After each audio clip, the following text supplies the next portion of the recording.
আজকের ভিডিওটা হচ্ছে তাদের জন্য যারা ইনস্টাগ্রাম অ্যাকাউন্ট ডিলিট করতে পারেন না। তো কিভাবে ইনস্টাগ্রাম অ্যাকাউন্ট ডিলিট করবেন আজকে ভিডিওতে দেখাবো। চলুন ভিডিওটি শুরু করি। তার জন্য আপনারা আপনাদের ইনস্টাগ্রাম অ্যাকাউন্টটাকে ওপেন করে নেবেন। তারপর এখানে নিচে দেখুন আপনার প্রোফাইল আইকন আছে, এটাতে একটা ক্লিক করবেন। তারপর উপরে দেখুন কর্নারে ডান কর্নারে থ্রি লাইন আছে, এটাতে একটা ক্লিক করে দেবেন।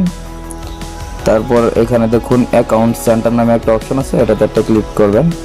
তারপর স্ক্রল ডাউন করে নিচে যাবেন, এখানে দেখুন ম্যানেজ অ্যাকাউন্ট আছে, এটাতে একটা ক্লিক করবেন।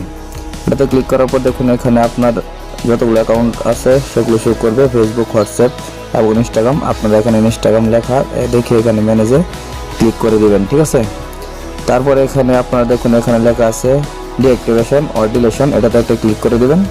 তারপর দেখুন নিচে এখানে শো করছে উপরে ডিঅ্যাক্টিভেট অ্যাকাউন্ট, এখানে নিচে দেখুন ডিলিট অ্যাকাউন্ট। যেহেতু আমরা ডিলিট করবো সেহেতু আমরা এখানে ডিলিট অ্যাকাউন্ট সিলেক্ট করে দেবো। আর যদি ডিঅ্যাক্টিভেট করতে চান তাহলে উপরে একটা সিলেক্ট করে দেবেন, তারপর কন্টিনিউ ক্লিক করে দেবেন।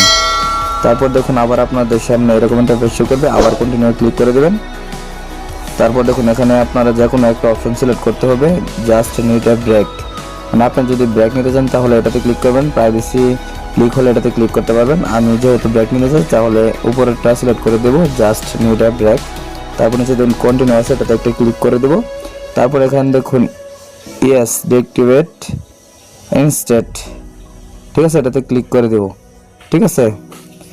তারপর দেখুন এখানে স্ক্রল ডাউন করে নিচে যাবো, দেখুন এখানে কন্টিনিউ আছে, এটাতে ক্লিক করে দেবো। তারপরে এখানে দেখুন উপরে আপনাদের এখানে পাসওয়ার্ড দিতে বলছে, আপনারা এখানে পাসওয়ার্ড দিবেন। তারপর কন্টিনিউ ক্লিক করে দিবেন। তারপর আপনাদের অ্যাকাউন্টটা পার্মানেন্টলি ডিলিট হয়ে যাবে অথবা ডিঅ্যাক্টিভেট হয়ে যাবে, যেটা সিলেক্ট করবেন। ভিডিওটি ভালো লাগলে অবশ্যই চ্যানেলটিকে সাবস্ক্রাইব করবেন। ধন্যবাদ সবাইকে।